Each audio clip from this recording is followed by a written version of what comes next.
Hello and welcome to the dungeon. I'm your host Rob. In today's video we're going to be looking at a combination of Arcane Trickster Rogue with the new updated Bladesinger Wizard from Tashes. Now to be truthful, this is a video I meant to make a while ago with the original Bladesinger, but just never got around to it.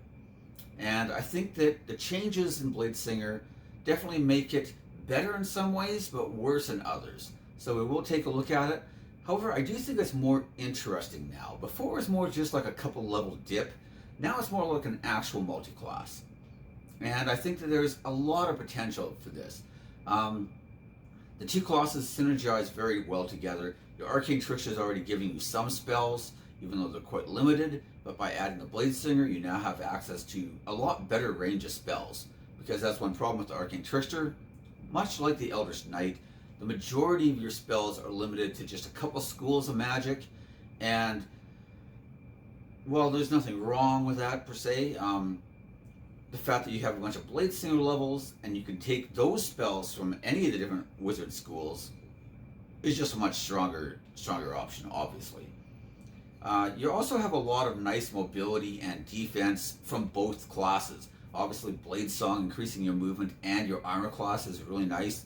But then things like uncanny dodge and evasion, not to mention, of course, cunning action as a rogue, really help to give you a strong defensive character. And that's before you start including spells like shield or mirror image or blur. So there's a lot of potential there. You also are a pretty good striker, of course, because you still have a bunch of sneak attack dice. You can use things like a green flame blade or a booming blade. If you get to level 6 as a Bladesinger, you can make 2 attacks around. And now, with the updated version, one of those could be a booming blade or a green flame blade, allowing you to boost that damage even more. So, you've got a lot going on in combat, out of combat, or even still in combat. You could be a battlefield controller. You can use a lot of those type of spells, especially when you get a level 9 ability. And if you're hidden and have advantage, then they don't see you, you can give them disadvantage on their saving throw. So like a stealth hold person, right before the battle begins, is much more likely to land on an Arcane Trickster. So you have a lot of different abilities like that. Of course, you're still a rogue, and you still have a lot of magic. So you can be like that kind of skill monkey. You can be a good infiltrator. You can use a lot of like charms and social spells and whatnot as well. So you can wear a lot of different hats on this character, and you can be pretty good at all of them. It does require at least a decent number of levels in both classes, though. So I do feel like, unlike originally, where you were looking at like 2, maybe 3 levels of Wizard for Blade Singing, but 2 levels is really all you needed to get Blade Song. You could definitely just kind of dip in and be mostly Rogue. I feel like now I really want that level 6 ability, and I can't use Blade Song as often as I used to be able to. So overall, I'm going to want more Wizard levels, and unfortunately that means that I'm going to need more time to progress in both classes, right? So let's take a look at the Blade Song first, I guess. Blade Singing Wizard. Now, of course, it used to have to be Elven or half Elven as well. That restriction has been done away, which is probably a good thing. It opens up to a lot of like different racial choices and just gives you a lot more freedom and creativity with your character without feeling like you've been kind of boxed in. And, in general, that's the kind of stuff I like. So at level 2, you're going to get Training in Sword and Song. You gain proficiency with light armor and gain proficiency with one type of one-handed melee weapon of your choice. You also gain proficiency with the performance skill if you don't already have it. And this is kind of nice already because rogues have a ton of different skills they're already proficient with. And so by adding even more, all the better. Your weapon options are pretty much going to be like whatever is going to be a finesse weapon. You're probably going to want a rapier or a short sword or a dagger or something along those lines. You're not really going to be able to do a ranged build with this kind of character because your Blade Song is kind of limited to melee weapons. So that does remove that option. But if you wanted to be like an in-close hand-to-hand type swashbuckler type of guy, I think that this one really starts to shine a lot. Oh, that's another point I should make. I think that the rogue subclass matters a lot less. there's no reason you couldn't combine this with any of the new ones from Tasha's, or to combine it with like the Swashbuckler, like I just mentioned, or any of the original ones as well. The reason I chose Arcane Trickster is because we're going to be adding a bunch more magic, and that just kind of is the Arcane Trickster's thing. But that's not to say that you couldn't decide, I don't want to be an Arcane Trickster at all. I want to play this other subclass, and I'm going to get my magic from the wizard and not worry about the Arcane Trickster spells, right? I mean, there's nothing stopping you from doing that. So I don't think that's a bad call at all either. And maybe you can find something that you think synergizes really well. But for the purposes of this video, I decided we'd go with Arcane Trickster, just to kind of, get a bit more of the magic all integrated into one character. I'm probably looking at about 6 to 8 levels of Bladesinger altogether though. So we could get our 4th level spells from Wizard, if that's how we want to go, because we're not going to have enough rogue levels to get 4th level spells as an Arcane Trickster. So level 2, Blade Singing still, Blade Song. You can invoke an elven magic called the Blade Song, provided you aren't wearing medium or heavy armor or using a shield. Graces you with supernatural speed, agility, and focus. You can use a bonus action to start the Blade Song, which lasts for 1 minute. It ends early if you are incapacitated, or if you don medium or heavy armor or a shield, or if you use 2 hands to make an attack with a weapon. I don't know how long they think donning heavy armor takes, but it's more than a minute. So I don't know why that would even be a restriction. But whatever. You can also dismiss the Blade Song at any time with no action required. While your Blade Song is active, you gain the following benefits. You gain a bonus to your armor class equal to your intelligence modifier to a minimum of +1. Your walking speed increases by 10 feet. Already pretty nice on a class that focuses a lot on mobility, of course. You have advantage on dexterity acrobatics checks. You gain a bonus to any constitution saving throw you make to maintain concentration on a spell. The bonus equals your intelligence modifier, minimum of +1. Now here's where things kind of changed. You can use this feature a number of times equal to your proficiency bonus, and you regain all expended uses of it when you finish a long rest. It used to be you got 2 per short rest, and it didn't matter what your level was, you just got the 2. And this is why it was such an appealing 2-level dip, because you could just take 2 levels, get the Blade Song, get the bonus to your armor class, and if you had a fairly structured day, where let's say you fight a couple encounters, then you rest, a couple more encounters, take another short rest, a couple more encounters, long rest, end the day. You could literally have Blade Song in every single encounter of that day and have 6 encounters. I mean, that's very doable. Whereas now, because you get it a number of times equal to your proficiency bonus, and it charges on a long rest, that's really not the case. And I'm like, yeah, at high levels, you could have a +6 proficiency bonus, and you'd have those same number of Blade Songs that I just mentioned in the previous example, right? But that's not till high level. And before, you could just dip in, grab those Blade Song abilities, and just go all the way, rest of the way rogue. And it was a very, very appealing gain for very, very little cost, which is probably one reason they changed it. At level 6 though, you're going to get the extra attack feature. You can attack twice instead of once whenever you make the attack action on your turn. Moreover, you can cast one of your cantrips in place of one of those attacks. And that's where I now want to take 6 levels of Blade Song, or Blade Singer, instead of only the 2 that we would have had before. And that's because the ability to use like a Booming Blade or a Green Flame Blade, for example, or even things like a Lightning Lure or whatever it's called, the Lightning Whip one, where you can pull somebody in close to you and then you could attack them or something. These are pretty decent cantrips on their own. They've got some nice scaling damage built in. And as an Arcane Trickster, I was probably going to be using a Booming Blade or a Green Flame Blade a lot of my attacks anyway, especially Booming Blade. And usually I consider those two to be fairly equivalent. I might even lean towards Green Flame Blade, since I know that I can get that extra damage in if I have the extra target, right? But on the rogue, your ability to move in, now hit somebody with a Booming Blade attack, and then use your cunning action to get away again, means that they can't even hit you back unless they're willing to take the damage on their turn. And that's pretty sweet. So there are going to be some issues, because it takes a bonus action to activate your Blade Song, and it takes your bonus action to use your cunning action, of course, and try to disengage, right? But once your blade song is going, you can just use your cunning action disengage round after round after round. And combined with the extra movement you're getting, the extra armor class you're getting, it really, really makes you into this mobile, skirmishing striker type class. And then you also have the option of using spells. So it's a pretty potent combination. And I really like that level 6 ability. It means that, like, before, this is one of my problems with Bladesinger, is that you get level 6, and I didn't even know whether or not I should use extra attack sometimes. Because is it really better than just doing more damage with a booming blade or a green flame blade? Like, yeah, level 6, it might be better, because I'm only getting that extra 1 die of damage. But by the time you're like 11 or 17, is it better? I don't know, right? That becomes a lot more questionable. But now it's not an either or. Now you can do both. You can get that extra attack and still use your cantrip. And it's a complete game changer as far as I'm concerned. Now, we do have like the Song of Defense at level 10 and Song of Victory. I'll mention those abilities in case you wanted to do a different level breakdown than I'm looking at though. But in the build I'm mostly thinking of here, we're probably not going to have those abilities.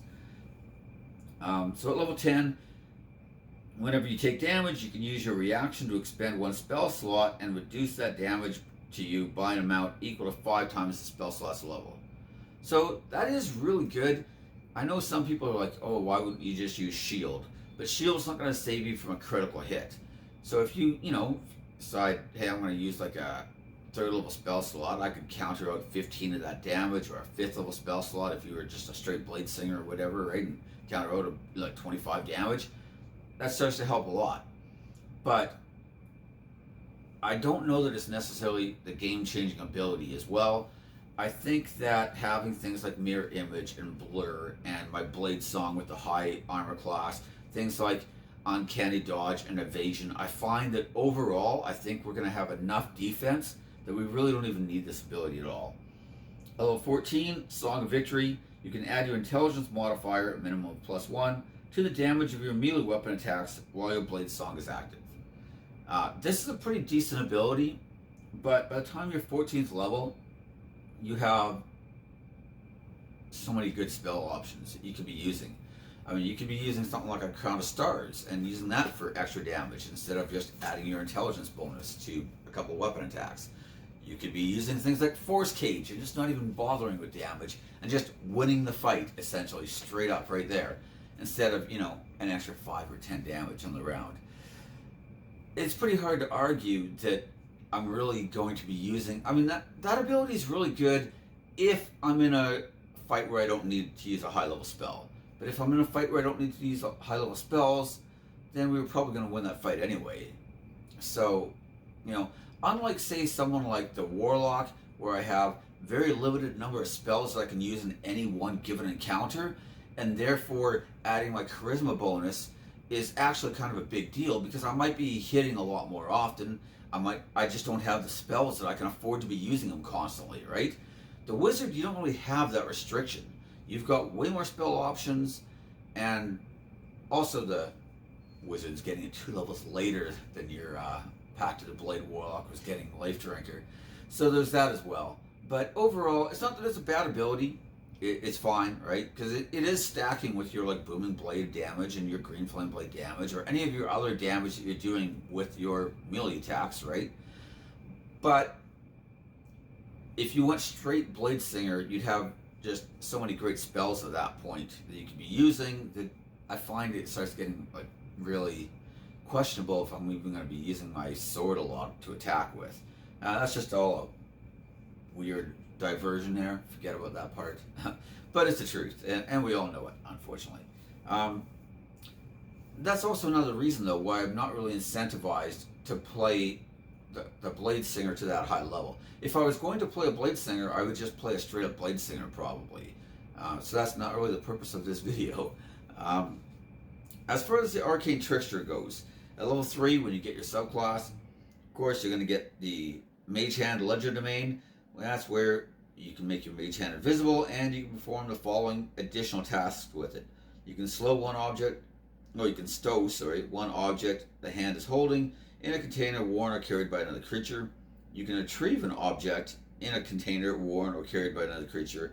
You can use the Thieves' tools to pick locks and disarm traps at range. Much better than, setting them off in your face. You can set them off from 20 or 30 feet away.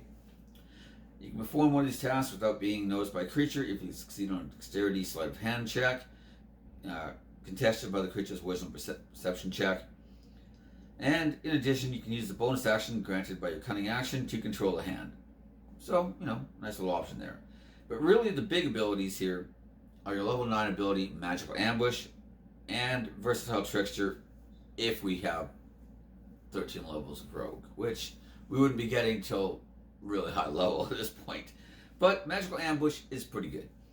So starting at 9th level, if you are hidden from a creature when you cast a spell on it, that creature has disadvantage on any saving throw it makes against the spell this turn. It's going to be pretty handy, especially with, like, say, a hold person or something like that. And I tend to not be as fond of hold person as a lot of other people seem to be because of the hit or miss nature of the spell. But hold person when they have disadvantage is much better than hold person when they don't have disadvantage.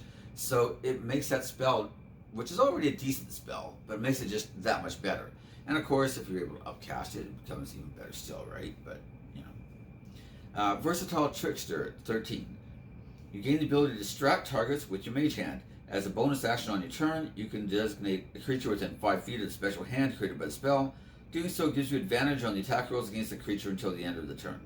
Now, this ability was pretty decent, but these days, thanks to the changes in tashes, rogues can pretty much already give themselves advantage on any attack as long as they're willing to use their cunning action to do so. And so that ability is not really as great anymore. But that's yet another reason why that 8-12 wizard to rogue split ends up looking really appealing. We get our full complement of 5 ability score increases. We have 4th level spells from the wizard. We still have things like reliable talent, which we get as a rogue. We've got our uncanny dodge. We've got our evasion.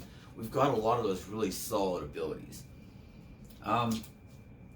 As for the spells, now usually I've done videos talking about my spell choices, which ones I like for different classes. I don't usually bother, but on the Arcane Trickster, your spell choices are somewhat limited, so I will go through and mention some of them, but I will also mention some of the ones from outside that school, because like I said, you do get some wizard choices.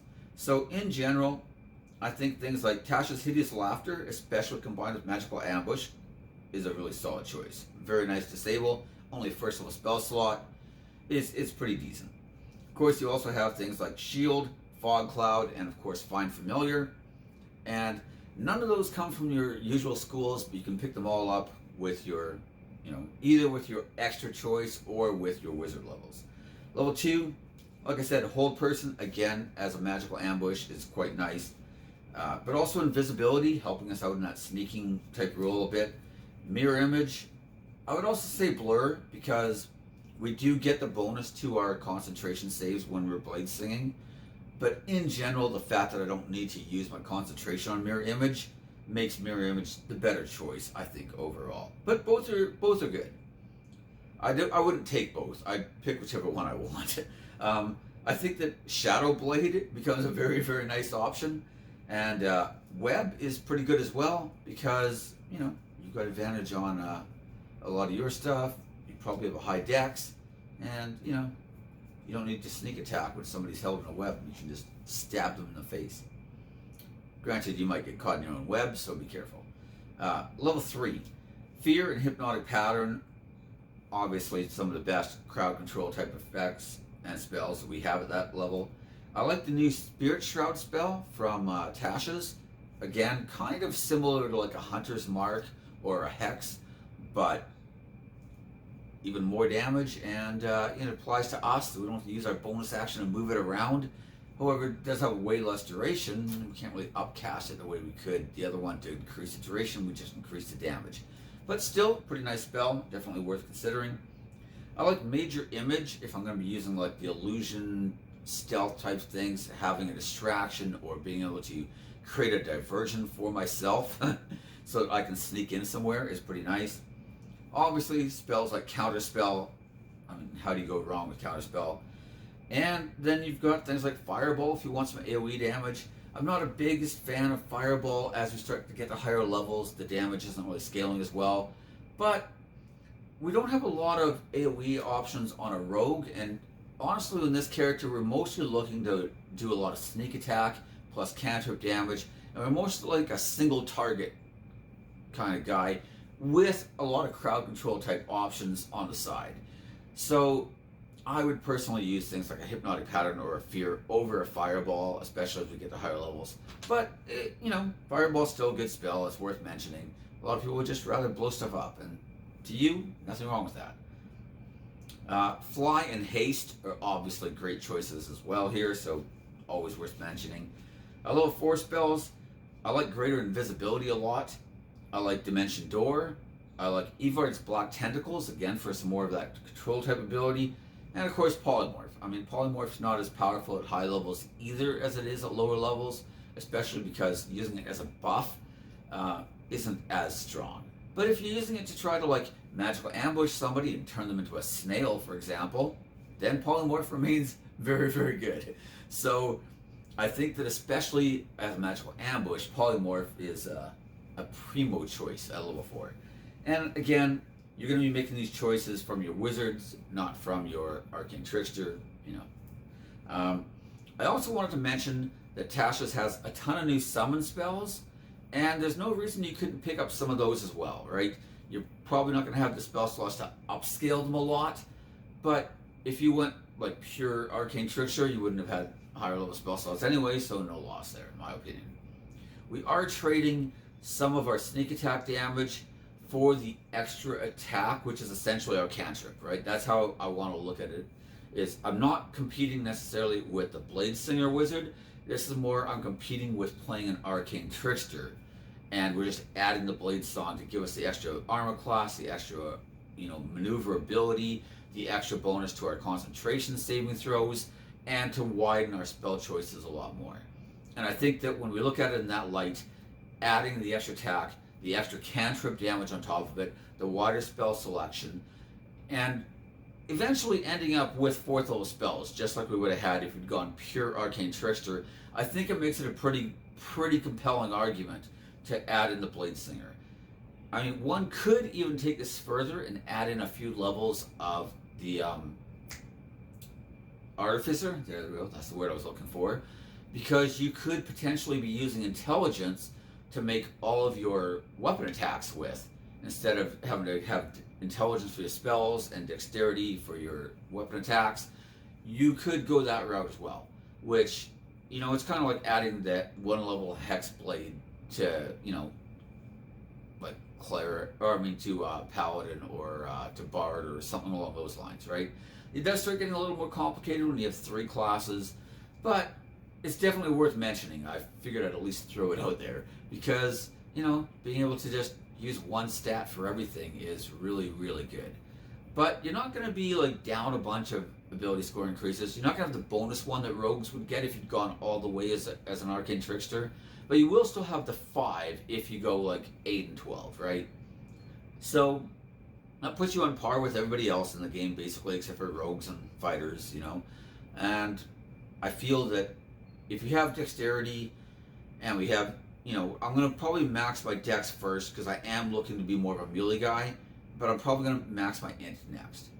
So that leaves us with feat choices.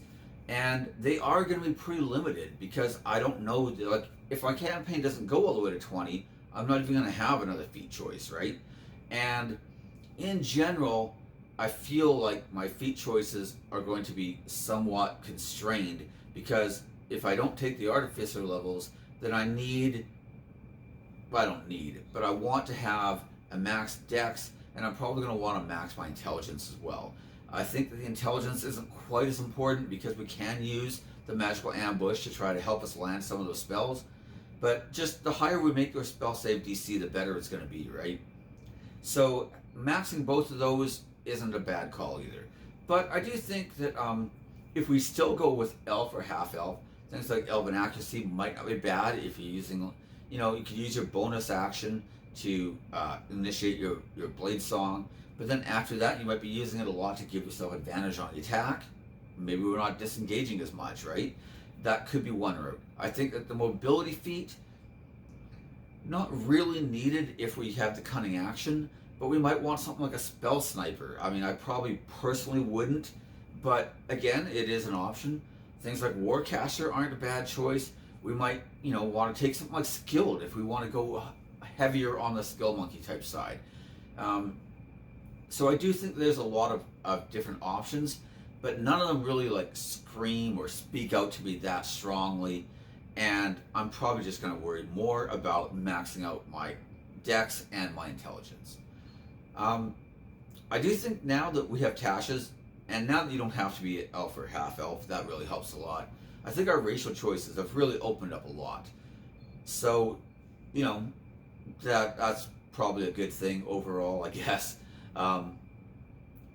Otherwise, it was pretty much high elf or wood elf, and in this case, high elf was the clear winner. So, I think now that, the fact that you could take your custom race, or you could go variant human or something along those lines, you could play something really unconventional and go with, like a halfling or something like that, which people might not be expecting. By the way, halfling is also an excellent choice now that you could actually, not be an elf. So I think that does give us a lot more options. And the fact that you could have like a Bladesinger halfling is kind of fun to me. I mean, why not, right? So those are my thoughts on the class in general, on this particular combination of classes at least. I think that it is, especially compared to a straight up Arcane Trickster, I think this is a much stronger option personally, at least in like the mid levels and beyond.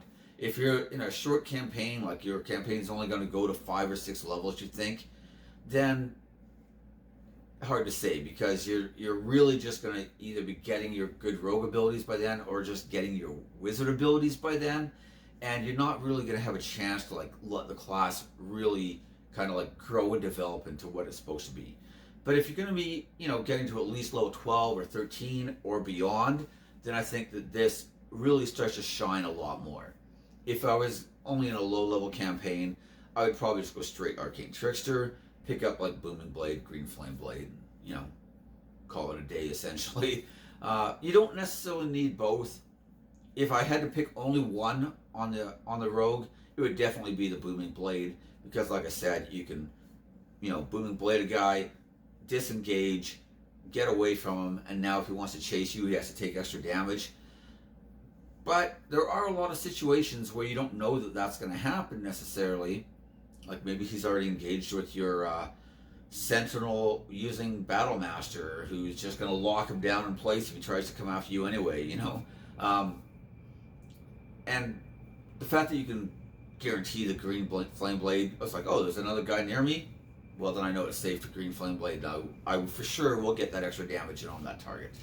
Well, near him, not near you. You know what I'm saying. It's a melee weapon. If he's within 5 feet of him, he's probably within 5 feet of you. You know what I mean. But anyways, that's everything I have.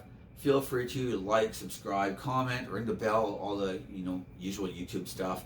But of course, as always, my favorite thing, please leave me your comments. I enjoy reading them a lot. I respond to a lot of them.